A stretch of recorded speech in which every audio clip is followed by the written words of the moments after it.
ఏడేడు జన్మాల బంధాలతో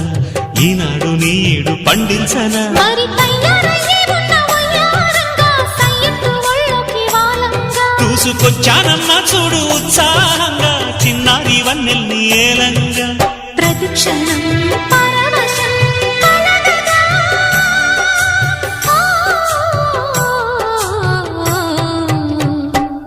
మనసా పలకవే మధుమాసపు కోయిలవై చెలివే తెలుపవే చిగురాశల గీతికవై